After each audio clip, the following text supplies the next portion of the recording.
Hi everyone, it's Jacinta from Create, Inspire, Connect. Just having a bit of time in the art room, my creative room, and it's a beautiful day here in Victoria, in Gordon, and in Australia. So I just want to get outside in the sunshine actually and get in the garden. But I thought I'd spend some time with you all and let you know what I'm creating at the moment, or recreating. I love to recycle old goods and bring them back to life in a different way, something quirky, often different. Try to think outside the box most of the time, but this one isn't something that's so brand new. It is something that a lot of people do, and I love it too. It's needle felting. So this is a dry felting technique. I love both. I love the wet felting, which gives the soapy effect when you're making it, using friction, and well, they both do, but the wet felting obviously is with water and soap and rubbing it together on a bubble wrap type technique, creating the fibers to knit together. But this one is the dry felting, and you use the roving, often buy it on the net or acquire it from either friends or family, or I've actually gone to a local place that has sheepskin offcuts. Now I often use it with craft at where I work, in different areas with the children in childcare and kindergartens. Early childhood is my background, so I love to inspire them and help create ideas, let them use the texture. And, you know, the possibilities are endless with that sort of thing. Obviously, the needle felting they don't use, but they do use the wool, the fluff and roving, and create like hair and all sorts of interesting shapes and just textures, I suppose, that they love the most, and share colours, dyeing them and that sort of thing. But I just wanted to show you what I've recreated so far. If I can turn this around. Where are we? Here he is, or she, I'm not sure yet. It's my lovely chook. Now this chicken had, if I can get it into view, this chicken had bark on it, paper bark and different sorts of bark. And it was outside. I had a terrarium, sort of a hot house area outside, and it's just sort of deteriorated in the sun inside that room, and I wanted to bring it back to life. So I have put the roving on top, and I've used the needle felting tool, this lovely thing, which when you press the button in and out and it clicks, it has small needles inside. There's about 5 in there, and I'll show you if I can just turn that around. You can use an individual needle, which you get in a kit. Quite a pokey thing. And don't do what I did and put it through your thumbnail and end up in emergency department and have to have surgery to remove the barb. So be very careful. It wasn't a nice experience, I can tell you. Yeah. So I'm very wary of these barbs now, because the actual tip, you probably can't see it very well on the camera, but it actually has a like a fish hook. It has a reverse barb on the end, so it agitates as you push it into the fur or the fluff and the roving here. It agitates the wool, and each wool has a little extra barb on itself microscopically inside. So when you're agitating up and down with this long needle, I call it the long pokey thing, it will actually agitate those fibers to knit together. It takes a while, especially with one, so it's a patience type activity. You can get them in small, medium and large. These are a whole lot of needles in here, and they do go individually into the back of this little lovely thing, this device, and it pops up and down as you're using it. So if I can show you, it pokes in and out. And as it pokes in and out, You can kind of hear it pushing it in and out. The barbs in there are going in and out as well. And it's agitating the wool. It's agitating up and down here. And as you go along, it actually does create more of a denser fibre. You can probably see the difference between starting it here and then I've worked on this bit here, so you can see it's flatter. This bit needs a little bit more. It's a little bit higher in density. This is still continuing on. I've put some wool into here. This is quite lovely, I think. And I use this sort of silky kind of thread or wool, yeah, to create on top. So I've put the blue, there's a dark blue in there. The base is dark blue. I've used this threading around and I've swirled it. So I've just literally made shapes and swirled around and left bits of wool in there. And I've sort of joined a few together. You can kind of see there's actually a little arch and a sort of a figure eight or an S shape there. And over the top, I've used these little light bits of roving. You only need the finest sinew of it, a small amount, to cover the wool that you're using. And what it does is, if you put a tiny amount over the top and you use the applicator and you're popping it in and out of your applicator, it knits the top fibre together into the base fibre. And that actually adheres the wool to your middle piece. So it's sitting in there in sort of in space, being knitted together.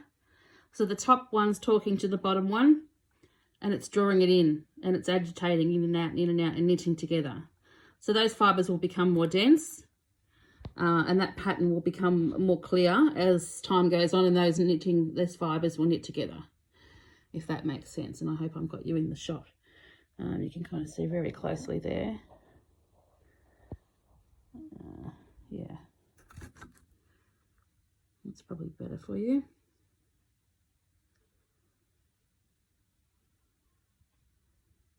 And you can see how the technique is different with the pink than in the green, because the green's just been applied on and I'm still working on that. So you can see where that curl is at the bottom. It curls upwards, sort of a paisley print. That's starting to knit together. The top is very fresh.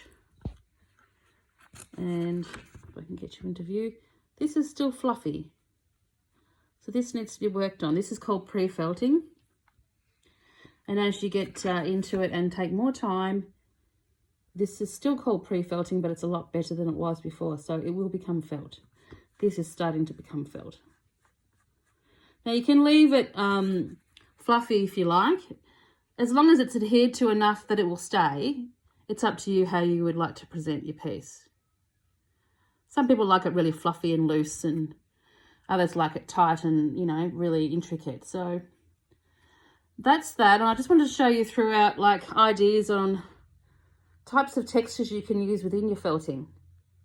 So this could go in amongst the colours, maybe the green, a bit brighter than, but you could put that with that if you really like to add some textural pieces. I quite like this one. And that's nice. I like this ball here because it has those colours that it's already working with in between, so you can see it popping through. There's a lovely blue indigo colour as well. So that's all on one ball of wool, and maybe strip it back and get those colours coming through. Might be nice on the green. You can see the roving, or actual sheepskin, sorry, that I can extract roving from. And I have a carder, it's a brush that actually you can use to create the fluff. So you actually brush it off. It's like a sort of a dog brush, a really agitated brush, and it's steel. And I don't have it on hand, but I'll show it to you another time. And you can brush it off and you get bits inside the actual brush, and you can peel it off like you do with dog's fur. These are the colours I've dyed myself. These are with Brit dyes. This is the most beautiful colour.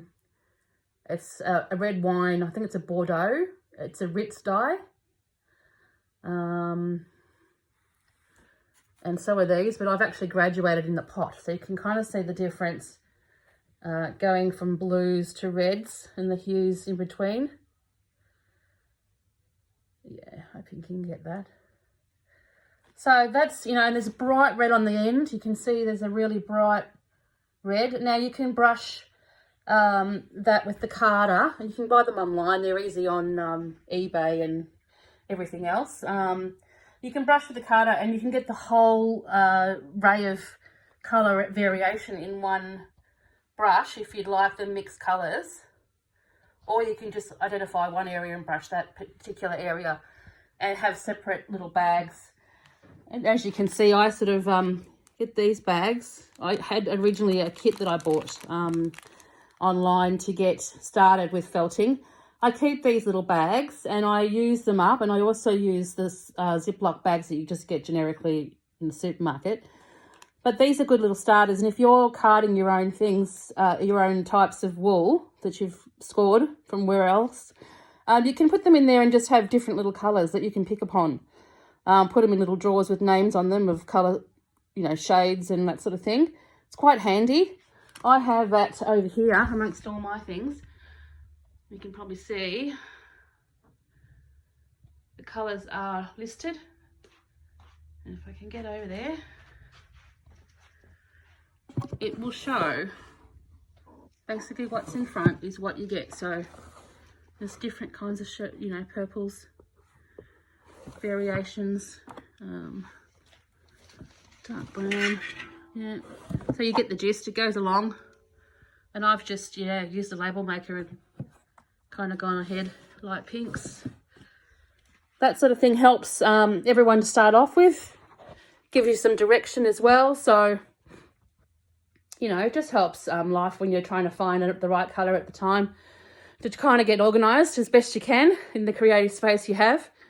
What else could I show you? Oh, you can see the black that I've dyed. This was from a straight white and it was an offcut.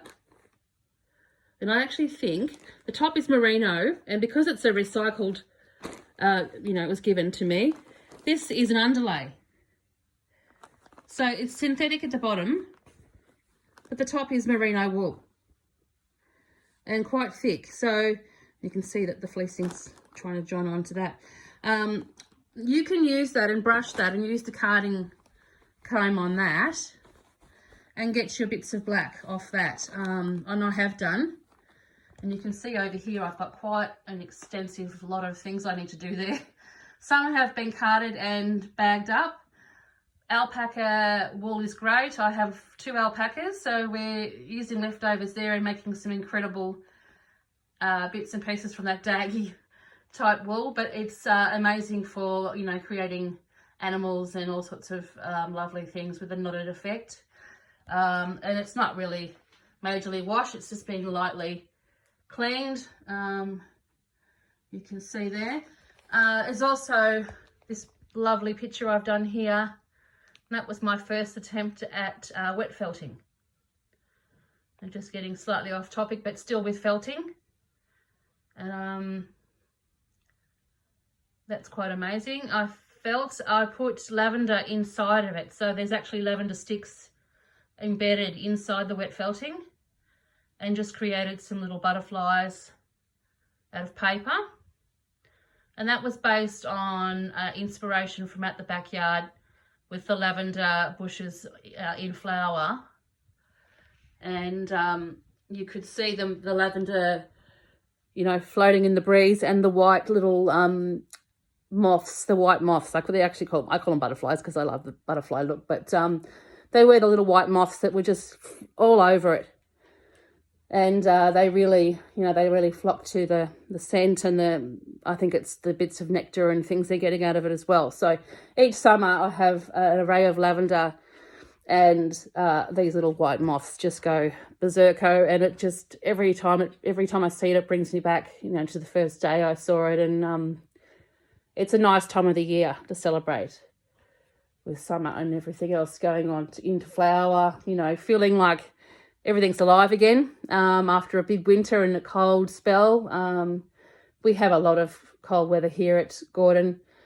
And if you can survive the winter in Gordon, you're doing well, and you must be, you know, a keeper, because a lot of people, by the time winter comes around and finishes, springtime, they usually clean their houses up and put them up for sale because it's so cold. But it's so beautiful too. So it's very much an English sort of country climate. Down in a lovely dip.